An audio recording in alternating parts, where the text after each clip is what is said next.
아멘. 할렐루야. 좋으신 하나님을 찬양합니다. 허물과 죄로 죽을 수밖에 없는 우리들을 용서하여 주시고 구원의 은혜를 베풀어 주신 아버지 하나님을 찬양하기 원합니다. 오늘은 505주년 되는 종교개혁 기념주일입니다. 1517년에 천주교 신부이기도 하고 신학자이기도 한 마틴 루터가 재직하고 있는 비텐베르크 대학 예배당 앞에 95개 조항의 반박문을 붙였습니다. 교회가 잘못된 것을 고쳐야 된다라고 주장해서 유럽 전체에 종교개혁의 불길이 번져나가게 된 그날을 기념하는 505주년 되는 날입니다. 어떤 분들은 생각하시기를 500년 전에 있었던 일들을 지금까지 기억해서 자꾸 기념하는 이유는 무엇이냐라고 질문하실 수 있겠는데요. 종교개혁은 505년 전에 시작됐지만 아직 끝나지 않았습니다. 완성되지 않았습니다. 우리는 끊임없이 하나님 앞에서 말씀의 진리 가운데서 바로 서는 신앙생활을 해야만 하기 때문에 505년이 지났어도 종교개혁의 정신을 다시 기억하는 이 기념주일은 꼭 필요하다라고 저는 믿습니다. 어떤 분들은 생각하시기를 일주일 전에 깨끗이 닦았는데 나는 지금도 깨끗하다라고 주장하시는 분이 계십니까? 아니잖아요. 오늘도 씻고 내일도 씻어야 우리는 깨끗할 수 있습니다. 그런 의미에서 개혁교회는 개혁하는 교회가 되어야 한다라고 하는 말이 있습니다.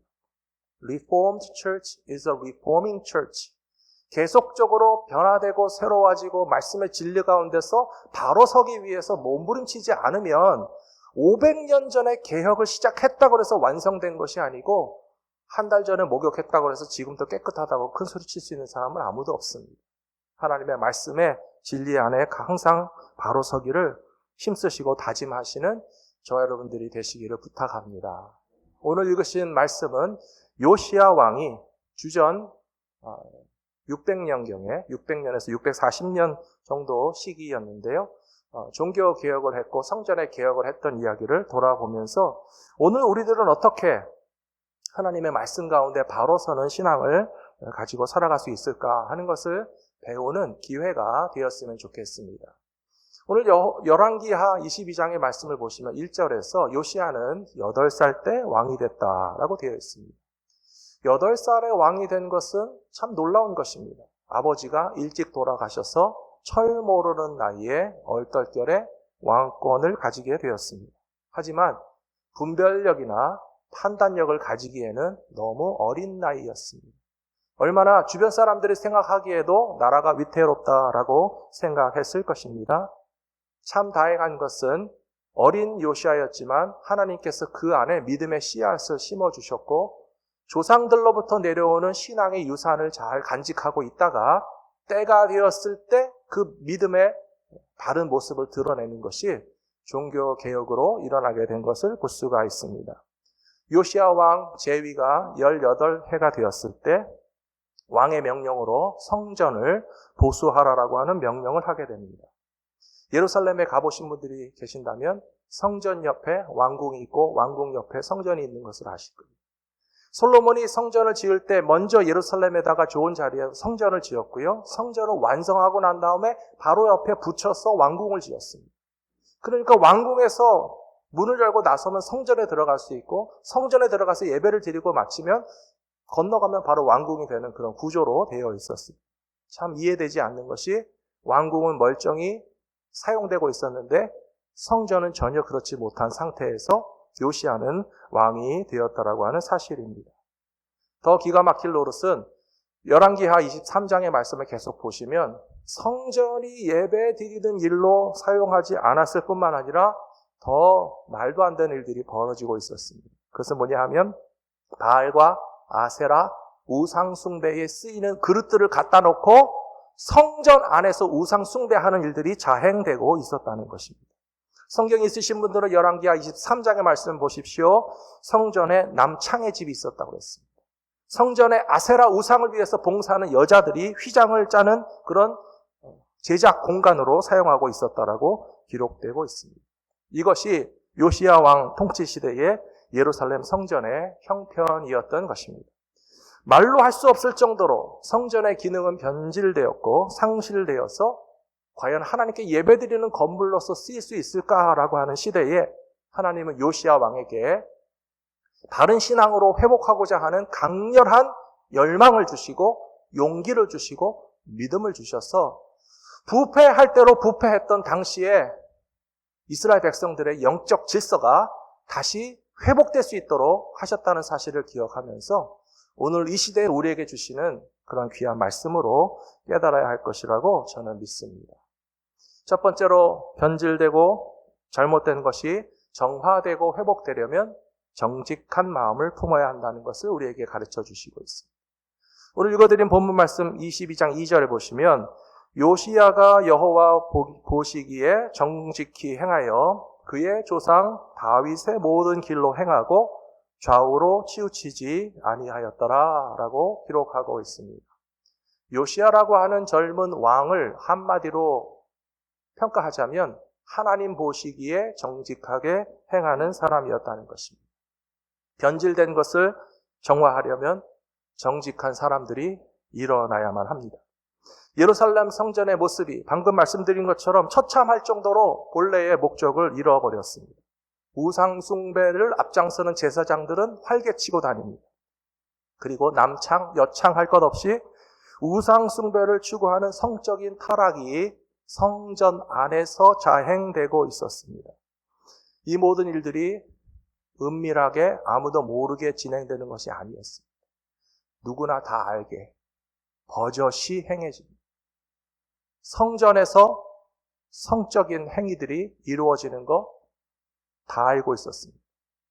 그런데 그것을 누구도 손대지 못할 정도로 막강한 세력을 가지고 있었기 때문에 그것을 고칠래야 고칠 수 있는 시도조차 하지 못하는 것이 그 시대의 끔찍한 현실이었다는 사실을 우리가 인식할 필요가 있습니다.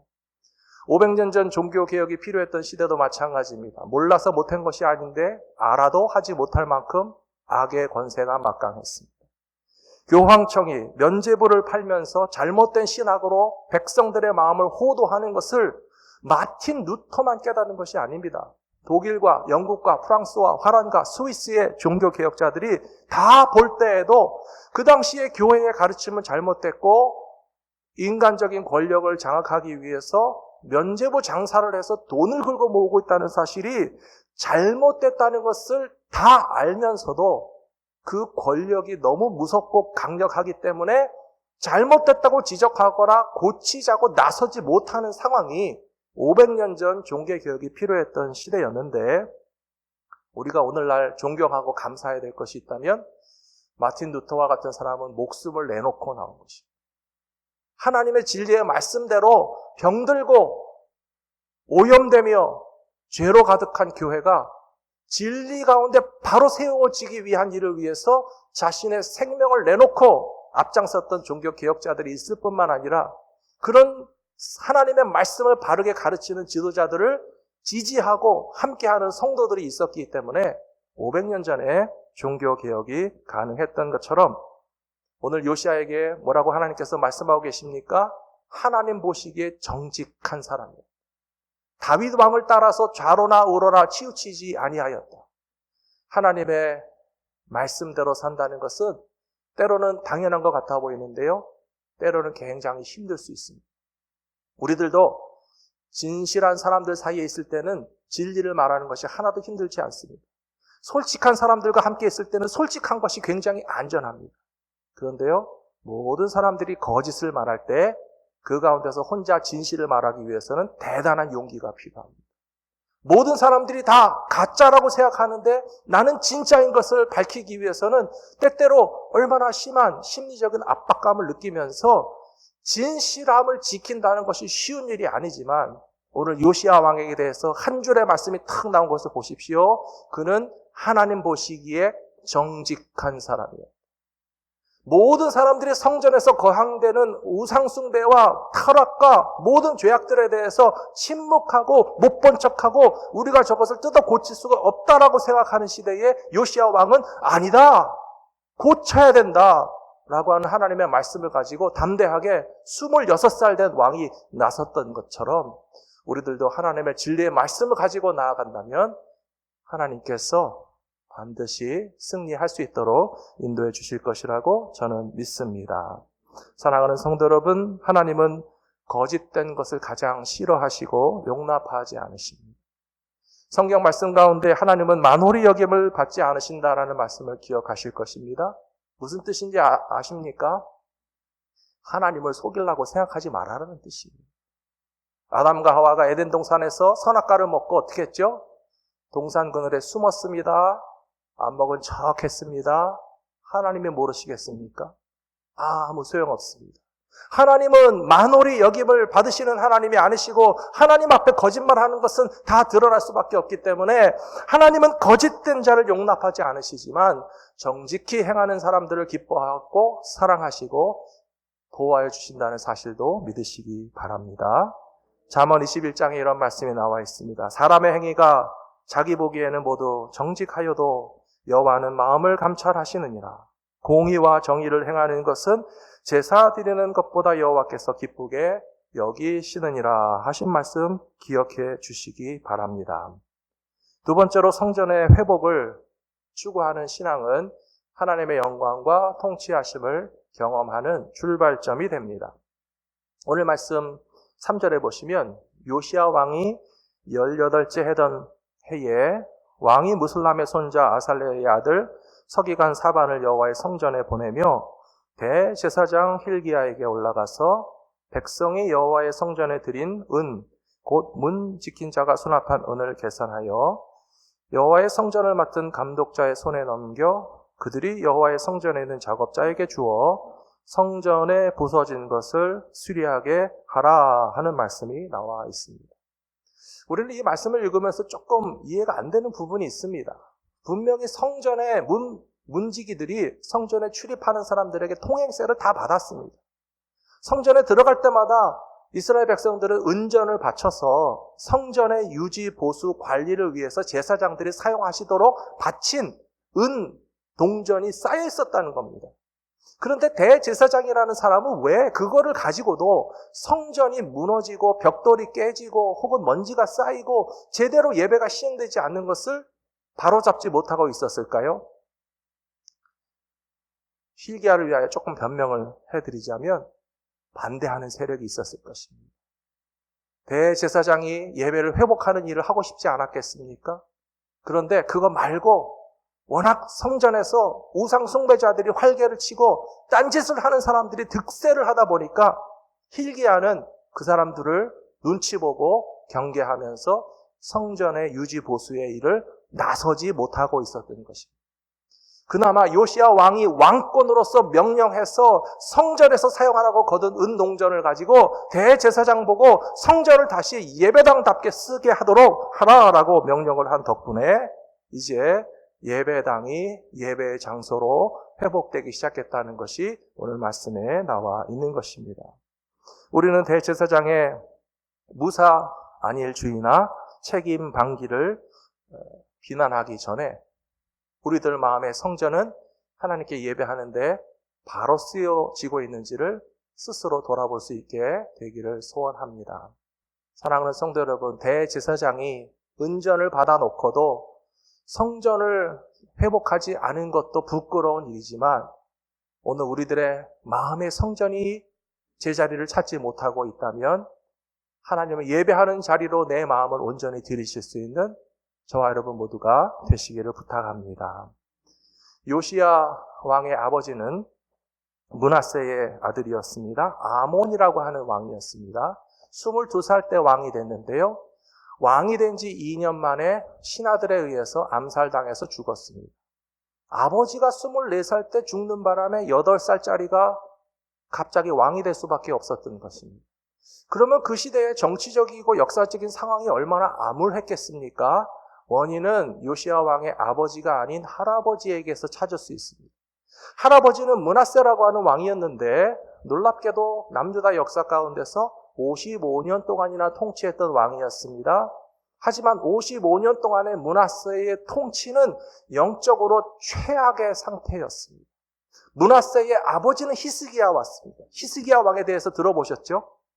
히스기야 왕이 죽을 병에 걸렸는데 하나님 앞에 회개하고 용서받고 15년의 생명이 연장됐던 그 유명한 히스기야 왕입니다. 히스기야 왕은 성전 예배를 지키는 사람이었습니다. 자기가 죽을 뻔했다가 하나님이 살려주셔서 은혜를 받았기 때문에 하나님께 예배드리는 성전의 예배 기능을 지키고 있었던 왕은 히스기야였는데 히스기야의 아들이었던 므낫세는요, 지조가 없는 사람입니다. 앞에서 요시야는 하나님 앞에 정직하여 좌로나 우로나 치우치지 않았다고 그랬죠. 므낫세는 이쪽으로 저쪽으로 휘둘리는 사람이었어요. 아시리아의 눈치를 보면서 우상 숭배를 도입했습니다.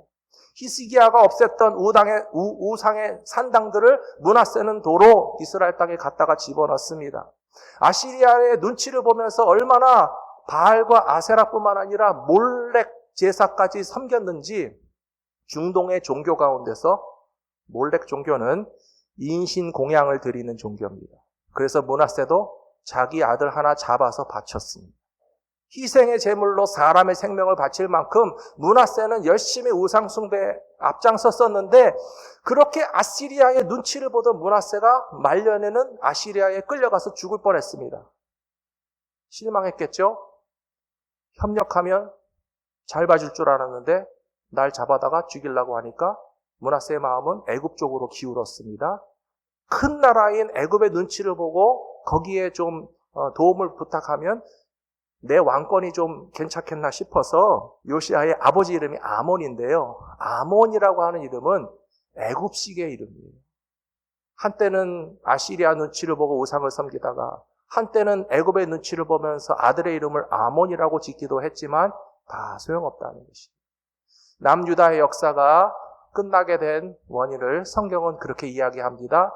므낫세 55년의 통치 가운데 하나님 앞에 죄를 너무 많이 져서 하나님이 이 다윗의 왕조를 끝장내시기로 작정하신 이유는 므낫세 때문이었다고 성경이 기록하고 있습니다. 하지만 그는 55년이나 통치했습니다. 아들에게 왕권을 물려줬습니다. 손자 요시야가 또 왕이 됐습니다. 하나님께서는 요시야를 통해서 다시 한번 기회를 주시는 거예요. 우상을 없애고 예배당이 예배드리는 성전으로 회복되고 하나님의 말씀 앞에 바로 서게 되기를 원하시는 것을 깨닫고 요시야가 알게 된 것이 우리가 하나님 앞에 바로 서는 것만이 나라가 살고 민족이 살게 되는 길이다라고 하는 사실을 깨닫게 되었던 것처럼 저와 여러분도 하나님의 말씀 앞에 서고 우리의 예배가 회복되면 이 시대의 위기와 혼란 가운데서도 하나님께서 생명의 소망을 우리에게 허락해 주실 것이라고 저는 믿습니다. 에스라 3장 말씀해 보시면 남유다가 멸망하고 바벨론에 갔다 온 백성들이 성전의 건축에 기초를 놓았다고 그랬습니다. 건축자가 여호와의 성전에 기초를 놓을 때에 제사장들은 예복을 입고 나팔을 들고 아삽 자손 레위 사람들은 제금을 들고 서서 이스라엘 왕 다윗의 규례대로 여호와를 찬송했다 그랬습니다. 솔로몬의 성전은 다 파괴됐죠. 70년 동안 포로로 끌려갔다가 돌아왔습니다. 그 사람들이 에스라 시대에 성전의 기초 공사만 끝냈는데도 불구하고 그것이 얼마나 감격스럽고 기쁨이 충만한지 찬송도 불렀고요. 그 다음에 12절 말씀 보시면 제사장들과 레위 사람들과 나이 많은 족장들은 첫 성전을 보았으므로 이제 이 성전의 기초가 놓임을 보고 대성통곡했다 그랬습니다. 솔로몬의 성전을 봤던 사람들 70년의 세월이 흘렀는데도 불구하고 노인들이셨겠죠. 연세 많으신 분들이 우리가 옛날에 예루살렘의 솔로몬의 성전의 영광을 보았었는데 이것이 다 불에 타고 파괴되고 남의 나라 끌려갔다가 돌아와서 다시 성전을 건축한다고 하니까 너무 기쁘고 감동을 받아서 한쪽에서는 울고 한쪽에서는 찬송을 부르고 웃음소리와 울음소리가 뒤섞여가지고 13절에 보시면 백성이 크게 외치는 소리가 멀리서 들리므로 즐거이 부르는 소리와 통곡하는 소리를 백성들이 분간하지 못하였더라. 사랑하는 성도 여러분, 성전이 회복되고 예배가 회복되며 하나님의 백성들이 하나님 앞에 다시 서게 되는 날에는 이런 기쁨과 감격과 감동이 충만하게 될 것이라고 믿습니다. 먼저 각자의 예배를 회복하시게 되기를 부탁합니다. 우리 마음속에 성전을 하나님께 온전히 드리시게 되기를 부탁합니다. 우리 마음의 예배가 회복된 사람들이 모여서 교회가 된다면 정말 하나님이 기뻐하시는 공동체로서 다시 회복되게 될 것이라고 저는 믿습니다. 세 번째로 우리는 하나님의 말씀 앞에서 깊은 참회와 회개의 마음을 가져야 합니다. 그러면 영적인 회복이 시작된다는 사실입니다. 열왕기하 22장 11절의 말씀 보셨는데요. 대제사장 hil기야가 성전을 고치다가 거기서 발견된 율법책을 들고 와서 요시야 왕 앞에서 읽어주게 되자 왕이 율법책의 말을 듣고 그의 옷을 찢었다라고 되어 있습니다. 구약 성경에서 옷을 찢는다라고 하는 것은요, 회개한다는 마음입니다. 그래서 옷을 찢거나 죄를 뒤집어 쓰거나 죄에 앉아서 우리가 하나님 앞에 잘못한 것을 회개하는 마음을 외면적으로 표시하는 것이 옷을 찢는 행위인데요. 이것도 짧은 구절이지만 우리가 깊이 생각할 내용이 있습니다. 믿음이 없는 왕이었다면 성전을 공사하다가 성경책이 발견됐습니다. 그러면 뭐라 그럴까요? 믿음이 없는 사람 같으면 그랬습니까? 박물관에 갖다 놓으십시오. 그랬을 거예요. 먼지 잘 털어서 깨끗하게 보관하십시오. 그랬을 거예요. 근데 믿음이 있는 사람이니까요. 하나님의 말씀을 같이 읽어봅시다. 말씀을 읽으니까 회개하는 마음이 생겨났다. 사랑하는 성도 여러분, 우리 시대의 치유와 회복은 하나님 앞에서 옷을 찢는 것이 아니라 가슴을 찢고 내 가슴을 치면서 회개하는 사람들을 통해서 하나님의 영적인 회복이 지금 시작되게 될 것이라고 저는 믿습니다. 요시야가 하나님의 말씀을 발견하고 누구 보고 회개하라고 그랬습니까? 자기가 회개했죠. 바알과 아세라를 섬기는 우상 숭배자들은 소망이 없는 사람들입니다. 회개하라고 말해도 소용없습니다. 성전에서 남자, 여자 성적인 행위로 부패와 타락을 행하는 사람들 보고 너네 그러면 안 된다라고 하지 않았고요. 또 hil기야 대제사장에게도 은을 모아서 드렸건만 대제사장이 성전도 제대로 고치지 않고 뭐하고 있었습니까? 질책하는 것이 아니고 말씀을 발견한 그때의 요시야 왕은 자기가 회개했습니다. 사랑하는 성도 여러분, 한국에서 들려오는 불행한 소식 앞에서 우리가 가슴을 치고 우리가 회개해요. 왜 그런지 잘 생각해 보세요. 우리가 살고 있는 미국에서 지금 똑같은 일들이 벌어지고 있습니다. 2022년에 미국에 있는 캠퍼스에서는 40건 이상의 총기 사고로 학교에 들어가서 학생과 교사를 쏴서 죽인 일들이 미국에서 올 한 해 동안 40번 넘게 벌어졌습니다. 그것을 놓고 우리가 누구 보고 회개하라고 되겠습니까? 믿음의 사람들이 말씀 앞에서 가슴을 찢고 회개해야 됩니다. 남가주 지역에서 지금 학교 캠퍼스에서는 1불, 2불, 5불이면 살 수 있는 마약을 애들이 사탕인 것 같이 갖고 먹다가 호흡이 멈춰서 죽는 일들이 every week 벌어지고 있습니다. 이것을 막지 못하니까 교육기관에서는 내놓은 것이 뭐냐면요. 그 마약의 해독제를 학교에 다 비치해라. 아이들이 마약 먹고 죽는 것은 막을 수가 없으니 해독제라도 학교마다 비치하고 도서관마다 비치하라고 하는 상황인데요. 우리가 이것을 놓고 누구 보고 회개하라고 야단칠 수 있겠습니까? 우리가 회개해야 됩니다. 하나님의 사람들이 말씀 앞에 회개해야 되는 것은 왜 청소년들이 할로윈 나잇에 세상에 파티하러 가는 것 외에 교회에 와서 교회의 즐거움과 하나님의 은혜와 사랑을 감사 찬송하면서 예배당에서 경배와 찬양하고 있었다면 깔려 죽었겠습니까? 세상의 즐거움 외에는 교회의 말씀 가운데로 우리가 청소년들과 다음 세대를 인도하지 못한 우리들이 회개해야 되고요. 미국의 범죄율 얼마나 높습니까? 코리아타운에서 여러분 안심하고 밤에 돌아다니십니까? 우리는 누구를 비난하고 누구를 비판해야 되겠습니까? 미국 땅의 예배당은 텅텅 비고 하나님을 마음에 두기 싫어하고 하나님의 말씀 듣기를 싫어하는 사람들이 세상에서 모든 유혹과 시험 가운데서 갈 길을 잃고 헤매는 것을 우리가 주님께로 다시 인도하지 못한 것에 대해서 하나님의 말씀 앞에 가슴을 찢고 회개해야 될 것은 바로 우리들이라는 것이. 요시야 왕이 회개했던 거지.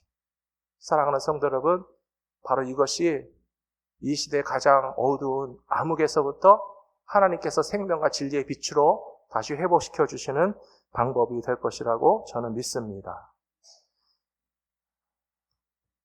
지금도 세상의 교회들 중에는 건물은 텅텅 비워놓은 채 예배당으로 쓰는 것이 아니라 예배당을 문화 공연이나 비즈니스 활동으로 사용하는 교회도 있습니다.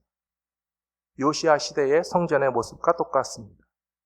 지금도 어떤 교회들은 교회인데도 불구하고 물질의 힘이나 인간의 권력이 너무나 강해서 하나님의 권력만큼이나 강한 인간의 권력이 장악하고 있는 교회를 감히 비판하지도 못하고 바로 세울 생각을 하지 못하는 경우도 있습니다. 500년 전에 종교개혁이 필요했던 것과 똑같은 상황입니다. 로마의 교황을 비판하기 위해서는 자기 목숨을 걸어야만 했습니다. 마틴 루터도 죽을 각오를 하고 종교개혁을 할 수밖에 없었습니다. 하지만 하나님의 말씀 앞에 우리가 진리로서 바로 선다면 우리의 힘으로가 아니라 하나님의 권세로서 진리를 다시 세워주실 것이라고 저는 믿습니다.